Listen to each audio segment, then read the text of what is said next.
ओम की साधना। प्रतिदिन रेकी सत्र की समाप्ति पर 30 सेकंड से 1 मिनट तक यह सरल क्रिया करें। 1. सभी विद्यार्थी गोल दायरा बनाकर खड़े हो जाए।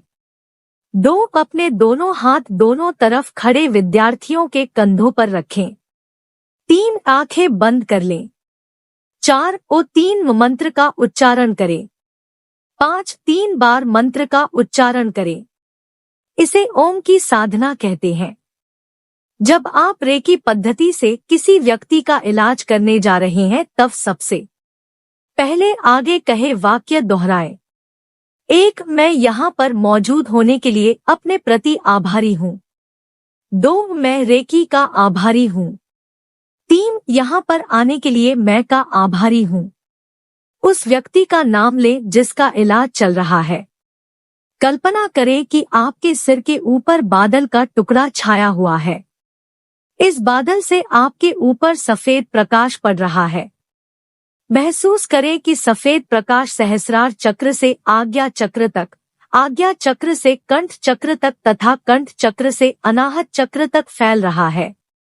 यह प्रकाश अनाहत चक्र से आगे बढ़ता हुआ आपके कंधों तथा वहां से आपके हाथों तक छा गया है। अब यह प्रकाश बाहों से होता हुआ हथेलियों तक आ गया है। जब आप रेकी चिकित्सा आरंभ करने लगते हैं, यह सफेद प्रकाश आपकी हथेलियों से निकलने लगेगा। रेकी चिकित्सा शुरू करें। रेकी ए और बी अग्र स्थिति। ये उक्तियां दोहराएं।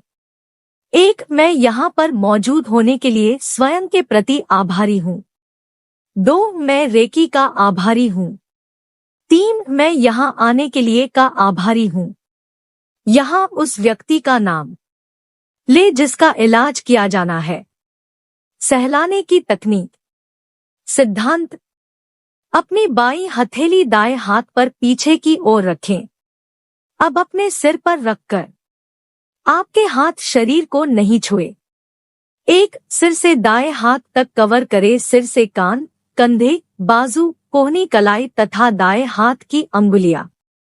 इसी प्रकार से वापस सिर तक आए। 2. सिर से बाएं हाथ तक कवर करना। सिर से कान, कंधे, बाजू, कोहनी कलाई तथा हाथ की अंगुलियों तक। फिर सिर की ओर आ जाए। 3. सिर से दाएं पैर तक। सिर से कंधे, कमर, जांघ, घुटने, पिंडलिया पर तथा इसी प्रकार से वापस सिर तक आए। 4. सिर से बाएं पैर तक। सिर से कंधे, कमर, जांघ, घुटने, पिंडलिया, पैर तथा वापस सिर तक। 5. सिर से अनाहत चक्र तक रुके। थोड़ा सा दबाव दें। यह सहलाने की तकनीक है। यह ए और बी तकनीक है। अब आप लेट जाएं और जिसे रेकी चिकित्सा दे रहे थे वह आप पर यही क्रियाएं दोहराएगा। इसे बी और ए कहा जाता है। गंभीर मामले। रेकी चैनल के रूप में गंभीर मामलों में इलाज के लिए बुलाया जाएगा। ऐसी स्थिति में आप क्या करेंगे? इन मामलों में रोगी के नजदीकी रिश्तेदार को बताएं कि वास्तव में रेकी विद्या क्या है। इसके साथ साथ रेकी का स्वरूप तथा उपचार के प्रभाव की जानकारी भी दें। यह सलाह दे कि चूंकि रोगी गंभीर हालत में है, इसलिए उसके बचने की कोई गारंटी नहीं दी जा सकती। ईमानदारी बरतें, परंतु नकारात्मक रवैया न अपनाएं। रोगी के रिश्तेदार को बताएं कि यदि प्रतिकूल घटना होती है तो रेकी चैनल इसके लिए जिम्मेदार नहीं होगा। अधिकांश पश्चिमी देशों में इस स्थिति में आपको रेकी चैनल को कोर्ट कचहरी में घसीटा जाता है। रेकी कोई धार्मिक कर्मकांड नहीं है। यह ब्रह्मांड शक्ति है। रेकी शरीर के पीड़ाग्रस्त भाग में से गुजरकर व्यक्ति का उपचार करती है। हमारा इस ऊर्जा पर कोई नियंत्रण नहीं होता। शुरू में कोई परिणाम सामने नहीं आता। फिर 5वें दिन से रोगी के शरीर में नकारात्मक लक्षण दिखाई देने लगते हैं। लगभग 12वें से 14वें दिन तक शरीर में विष निकलना शुरू हो जाता है। ऐसी स्थिति में रोगी पुनः बीमार भी पड़ सकता है।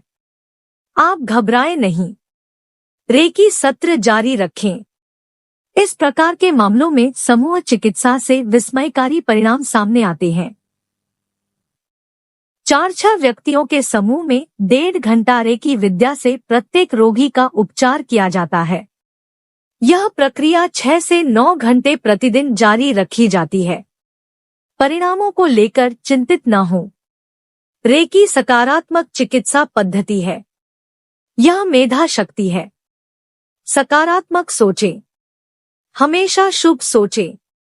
आशा की लौ जलाए रखें। परिणाम भी सकारात्मक आएंगे। सामूहिक उपचार। एड्स, दमा, मधुमेह, पुराना गठिया, बुखार तथा रक्त से संबंधित रोगों में सामूहिक चिकित्सा सर्वोत्तम है। एक समूह में 4 से 6 रेकी चैनल एक ही समय में एक रोगी का उपचार करते हैं। आमतौर पर सबसे ज्यादा अनुभवी व्यक्ति समस्त रेकी चैनलों का चार्ज लेता है, परंतु सिर की ओर स्थिति संभालने वाला रेकी चैनल विशेष सत्र के सभी चैनलों का प्रमुख माना जाता है। हमने पढ़ा है कि यदि जांघ, घुटने तथा पिंडलियों को एक ही स्थिति मानकर चले तो हमारे शरीर के अगले भाग में 19 स्थितियां होती है। सिर की ओर स्थिति संभालने वाला व्यक्ति ही आमतौर पर चार्ट बनाकर रखता है। मान लें आप सिर की ओर स्थिति संभालते हैं, तो आप चार्ट कैसे तैयार करेंगे? मान लें 6 व्यक्ति हैं। अगले भाग में कितनी रेकी स्थितियां हैं? कुल 19। जांघ, घुटनों और पिंडलियों को एक स्थिति माना है। जब आप सिर की ओर स्थिति संभालते हैं तो उस क्षेत्र में 5 स्थितियां हैं: नेत्र, कनपटी, कान, माथा एवं सिर का पिछला भाग। सबसे पहले 19 में से 5 स्थितियां कम कर देनी है। अब शेष केवल 14 स्थितियां हैं। मूल चक्र भी सहस्रार चक्र के समान महत्वपूर्ण है। इसलिए एक व्यक्ति पैर की ओर खड़ा होता है। ये मूलाधार चक्र के विस्तार क्षेत्र समझे जाते हैं। ये 2 स्थितियां हैं। अब 12 स्थितियों को आगे 4 समूहों में बांटा जाए। हमने पहले 2 लोगों को खड़ा किया है, एक सिर की ओर तथा दूसरा पैर की ओर। शेष 4 व्यक्ति इस प्रकार से बैठेंगे। पहला व्यक्ति दाईं ओर यह विशुद्ध चक्र, फेफड़ों की टिप्स, थायम तथा थायराइड ग्रंथियों की ओर ध्यान देगा। दूसरा व्यक्ति बाएं हाथ की ओर अनाहत चक्र, मणिपुर या मणिपूरक चक्र तथा जिगर पर ध्यान देगा। तीसरा व्यक्ति दाएं हाथ की ओर तिल्ली, पेट, प्रजन से जुड़े अंगा पर ध्यान देगा। चौथा व्यक्ति बाएं हाथ की ओर जांघ, घुटने तथा पिंडलियों की ओर ध्यान देगा।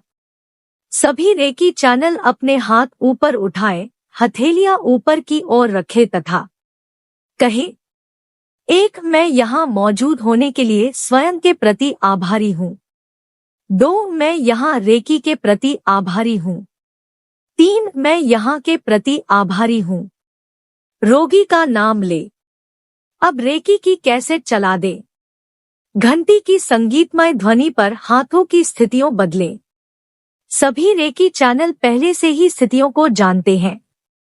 कुछ रेकी चैनलों की स्थितियां कम होती है, कुछ चैनलों की अधिक। जिस चैनल की कम होती है वह अंतिम स्थिति पर रुक जाएगा तथा जब तक अन्य अपनी स्थितियां पूरी नहीं कर लेने तब तक अपनी क्रियाएं जारी रखेगा। सिर की स्थिति से संबंधित व्यक्ति अगले भाग की ओर चक्राकार बनाएगा।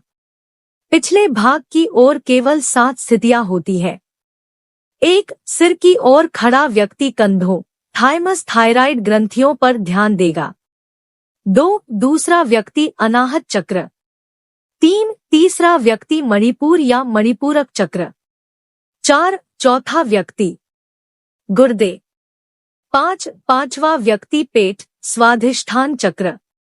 6 अंतिम व्यक्ति रीढ़ का मूल भाग, मूलाधार चक्र। पुनश्च सिर की ओर स्थिति संभालने वाला व्यक्ति चक्र संतुलन, थपथपाने, सहलाने का सत्र पूरा करेगा तथा इसी के साथ सामूहिक उपचार का अध्याय समाप्त हुआ।